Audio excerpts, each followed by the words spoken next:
He told her I was just his roommate and she believed it for 2.5 years while I raised our baby. She found out that the man she married, the man she built a home with, the man she had a baby with, had been living an entirely separate romantic life for 2.5 years. And she found out from the other woman. Not from him. From her. The woman he had been telling he was single, that his wife was just a roommate, that they were soul-tied and meant to be. While his actual wife was breastfeeding their newborn and holding the household together, he was somewhere else saying I love you to someone else. And when that woman found out the truth, she did something he never once considered doing. She told the truth. That detail alone should tell you everything you need to know about who this man really is. So let us go back to the beginning, because this story did not start with a single mistake or a moment of weakness. This is a story about years of calculated, deliberate deception that required daily effort to maintain. This woman, 29 years old, had been with this man for close to 7 years total. 7 years of shared dinners and inside jokes and future plans spoken out loud like promises. 7 years of learning each other and choosing each other again every morning. She thought she knew who he was, because she had watched him across thousands of ordinary moments. She had seen him tired and stressed and soft and laughing. She had agreed to build her life around what she believed she saw. They built something real together, or at least she thought they did. And somewhere inside those years, while they were planning a future and getting engaged and getting married and having a baby, he was also building a completely separate life. Not a fling. Not a drunken mistake he immediately regretted. A relationship. One with feelings and declarations of love and plans and the kind of intimacy that requires sustained emotional investment. The kind that takes time and attention and tenderness, all of which were stolen directly from the woman waiting for him at home. And let us be very clear about something right now. The other woman was also being deceived. He told her he was single. He told her his wife was just his roommate or the mother of his child, as if those were meaningless titles. He reduced an entire human being, his wife, the mother of his infant, to a logistical footnote so that he could keep the story clean and keep himself comfortable. Later, when the other woman started getting closer to the truth and asking harder questions, he pivoted again and told her they were in an open marriage. He had a lie for every situation, tailored and delivered with the confidence of someone who had rehearsed. He was not just cheating, he was actively managing two women's realities at the same time, adjusting his story depending on who was asking and what they needed to hear to stay calm and stay present and not blow up what he had built. That is an extraordinary amount of mental energy to spend on cruelty. He brought this woman into their shared home. Their home. The place where his wife lived and slept and nursed their baby, where tiny onesies were likely drying somewhere and a bassinet sat in the corner and the whole space was saturated with the quiet, exhausted love of new parenthood. That is not just infidelity. That is an invasion. That is a violation so complete and so deliberate that it is genuinely hard to wrap your head around the level of cold calculation it requires.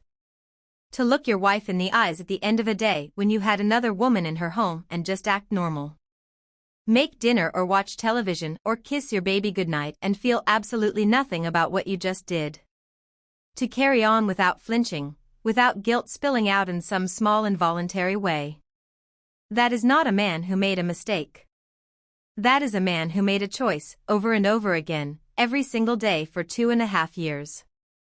Now I want to talk about what this woman is carrying, because the emotional weight of this situation is staggering. She found out in mid-February. By the time she posted this, it was the beginning of May. That is nearly 3 months of knowing. 3 months of waking up and the first thought of the morning being the thing that happened to her. 3 months of getting up anyway, of parenting and working and keeping the house running and breastfeeding, all while internally being completely shattered. She described feeling anxious, hypervigilant, angry, heartbroken, and traumatized. And every single one of those words is accurate and earned and deserved. The hypervigilance alone is exhausting, that constant low hum of the nervous system stuck in alert, scanning every word he says for the shape of a lie, replaying old conversations and noticing new gaps. Because what she experienced is not just heartbreak. It is a dismantling of reality. When someone lies to you on this scale, it is not just your relationship that collapses. It is your sense of what is real. Every memory is now suspect.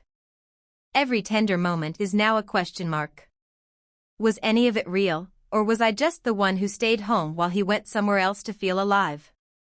She also mentioned something that really got to me, and I want to sit with it for a second. Her milk supply dropped. Her body, her actual physical body, responded to the trauma and the grief and the stress by producing less milk for her baby. That is how deep this went. This was not just emotional damage, this was physiological damage. Her nervous system was so overwhelmed and so flooded by what he did that it started affecting her ability to feed her child. The grief was so large it became biological. And she is sitting there feeling guilty about that on top of everything else, mourning her breastfeeding journey while also mourning her marriage and her sense of self and the safety she thought she had built. She is trying to hold her infant and be present and nurturing while her body is quietly shutting parts of itself down from the strain. This man did not just break her heart. He fractured her body. The 12-year-old stepson adds another layer to this that she is clearly holding very carefully. She said she does not want to traumatize him throughout all of this, and the fact that even in her worst moment, even when she is barely keeping herself together, she is thinking about protecting that child, that says everything about who she is as a person. She is not thinking only about herself. She never was. She was thinking about her baby, her stepson, her household, her marriage. She was holding all of it, the way women so often do, quietly and without credit. Keeping the calendar, keeping the routines, keeping the emotional climate of a home livable for children who do not know what is happening and deserve not to. And the person who was supposed to be holding it with her was busy lying to two women at the same time. And now he wants reconciliation. He says he is remorseful. And here is where it gets really complicated, because remorse is not a credential. Remorse does not erase 2.5 years. Remorse does not unring the bell of bringing another woman into the home you share with your wife and baby.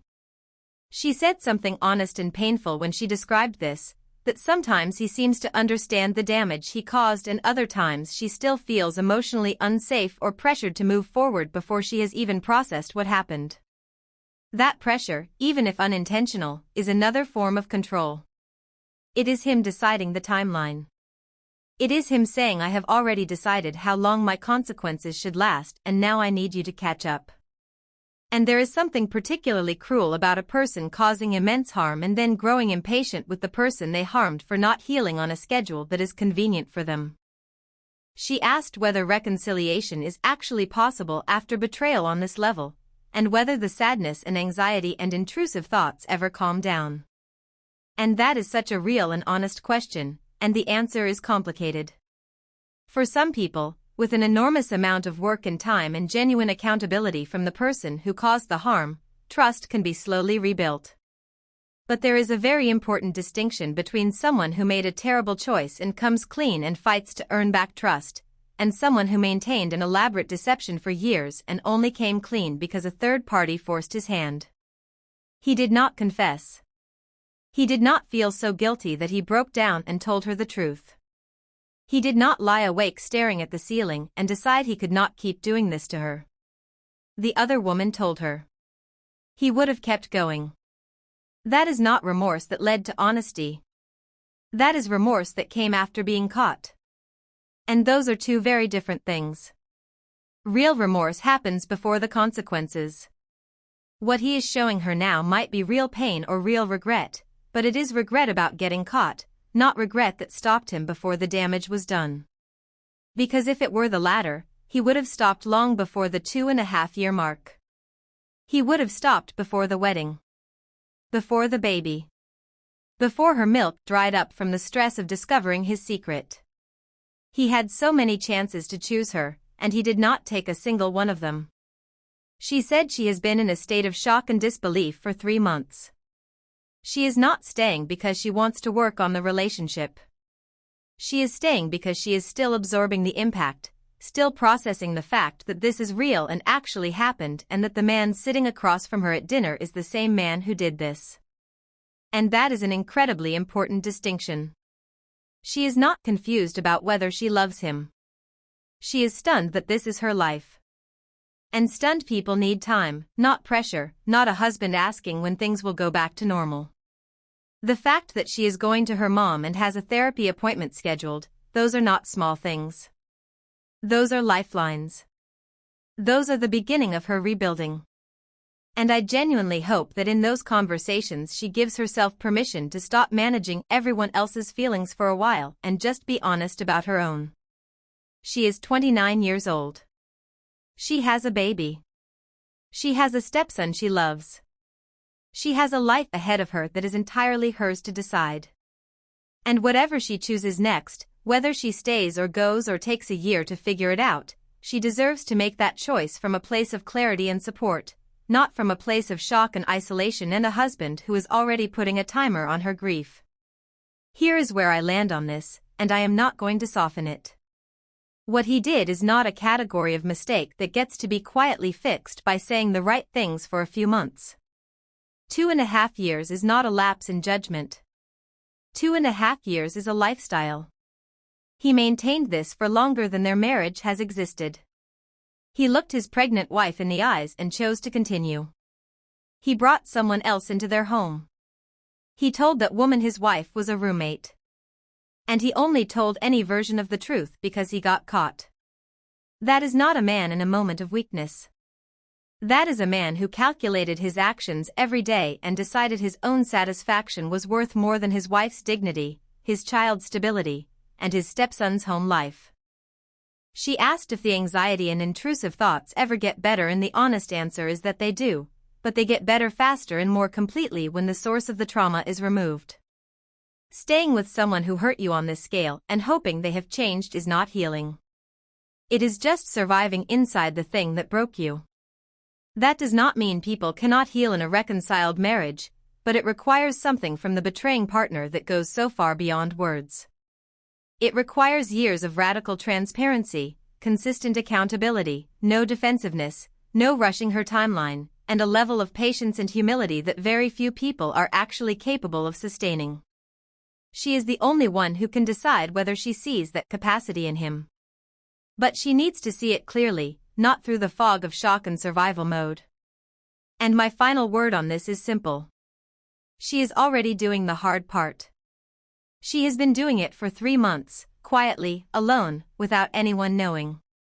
She kept the house running. She kept her baby fed. She kept her stepson protected. She went to work. She held it all together. And she did that without a partner, because the person who was supposed to be her partner was too busy being someone else's. She is already proving she does not need him to function. What she needs now is the freedom to choose without pressure, and a room full of people who actually love her reminding her that she deserved better than this from the very beginning. He smashed my vintage bowl and had the nerve to offer to fix it, so I did something about it. She walked into her kitchen that morning and the fruit bowl was gone. Just gone. And she already knew. She did not need to ask. She did not need to investigate. She picked up her phone and texted him, and when he confirmed what she already knew, something inside her snapped completely. She walked back into that kitchen, picked up the pieces of the bowl he had broken and hidden, and smashed them on the floor herself. Then she sent him a photo and told him he could fix that. And honestly? Same. Let us talk about what this is actually about, because on the surface this looks like a story about a clumsy boyfriend who breaks things. But it is not. It is a story about a woman who has spent her entire life carefully holding on to things that matter to her, navigating poverty and instability and many moves and still managing to protect what she loved, only to watch someone she trusted dismantle it piece by piece while telling her it was not his fault. That is not clumsiness. That is a pattern. And patterns tell you something about a person. She described growing up without much money. And what that does to a person, in a very real and specific way, is it makes you understand the weight of things. When you cannot just replace something, When every object you own required sacrifice to acquire, you treat your things differently. You are careful. You are aware. You know exactly where things are and what condition they are in, because losing something is not a minor inconvenience, it is a real loss. So she built her life with intention. Every object she chose to keep was chosen deliberately. She did not collect things carelessly. She curated a small but meaningful collection of things she loved, things that survived every move, every transition, every hard season. Those things meant something. They had history and care and intention behind them. They were proof that she had come through difficult circumstances and still managed to hold on to beauty. That is not a small thing. That is an identity. He has been living in her space since January of the year before last. So roughly a year and a half of this. A year and a half of knocking things over, breaking things, spilling things, and then denying it. Think about what it feels like to share your home with someone for that long while watching your carefully preserved world get chipped away one incident at a time. The low-grade dread of leaving a room and wondering what you will come back to. The exhausting mental math of which shelf is safe, which corner he has not reached yet. And that denial is what keeps pushing this beyond simple clumsiness. Clumsy people know they are clumsy. They apologize. They try harder. They are not clumsy and simultaneously insisting they are always careful and always paying attention. He would get angry at her for pointing it out, as if her concern about her own belongings in her own home was the unreasonable thing happening in the room. I'm sorry, he blamed it on the pigeon. The rescue pigeon. Who cannot fly. Who never leaves the second bedroom. He looked at whatever got broken and decided to pin it on the bird. That is a level of audacity that I personally find breathtaking. And the plant. And the giant cup of Gatorade on the bed. He put an extra large cup of liquid on a bed, it fell off and exploded everywhere, and when she asked if he had set it there he denied it multiple times. She was standing close enough to know the truth, and still he denied it. She had to press him, calmly and repeatedly, just to get him to admit to something she had already witnessed with her own eyes. Imagine that moment. Imagine standing in a room soaked with spilled drink, knowing exactly what happened, and having someone look at you and insist you are wrong. That is not just frustrating. That is disorienting. It makes you question your own perception, and that is a deeply uncomfortable place to live inside a relationship. And that is the thing that keeps repeating in this story. Not just the breaking of things, but the immediate, reflexive denial. The defensiveness. The anger turned back on her for asking. That sequence is a problem that goes far deeper than not watching where he is going. She tried to accommodate him. She moved her things out of his path. She had conversations. She explained, calmly and repeatedly, that if he just took 1 second to look where he was going these things would not keep happening. She was not screaming. She was not making ultimatums. She was asking, reasonably and plainly, for basic awareness. And his response was not to try harder, it was to insist she was wrong about him. He told her she was mistaken about his level of care. He decided his self-image as a careful person was more important than the evidence sitting broken in front of both of them. He chose his ego over her reality. Over and over again. That is not a partnership. That is a man protecting his ego at the expense of her property and her peace. The vintage terracotta fruit bowl was the thing that broke something inside her, pun absolutely intended. Because that bowl was not just a bowl. If you have ever loved a vintage piece, if you have ever found something old and beautiful and a little fragile and chosen it anyway and kept it safe through years and moves and chaos, you know exactly what that object represents. It represents continuity. Care. The decision to have beautiful things even when the world has not always been generous to you. It is a quiet act of defiance against every hard circumstance that tried to strip you down to nothing. She had kept that bowl safe through everything life had thrown at her. He broke it and did not tell her. He hid the pieces. He planned to quietly fix it and hoped she would not notice, or not mind, or let it go. He thought that was acceptable. He thought the solution to breaking something precious was to glue it back together without her consent and call it fine. He made that decision alone, in secret, and that is the part that should not be glossed over. She asked whether this is reasonable grounds to break up with him, and whether there is any other way to make him understand. And I want to answer both of those questions directly because she deserves a direct answer. Yes, it is completely reasonable. Not because of the bowl alone, but because of what the bowl represents at the end of a year and a half of this pattern. The breaking of things, the denial, the anger turned back on her, the secret hiding of the damage, the offer to fix it as if that makes it equal, as if her having a glued-together version of something she loved intact is the same thing. It is not. A repaired object and an unbroken one are not the same. She knows that. He either does not know it or does not care, and neither of those options reflects well on him. He has shown her repeatedly that he does not understand the value of what she is protecting. He has shown her that when he damages something, his first instinct is to protect himself, not to come to her honestly. Let us be real about the repair offer, because it keeps coming up and it is worth examining. Every time he breaks something he offers to fix it, and she has already told him clearly that she does not want fixed things, she wants her things in the condition they were in. That is a completely reasonable position.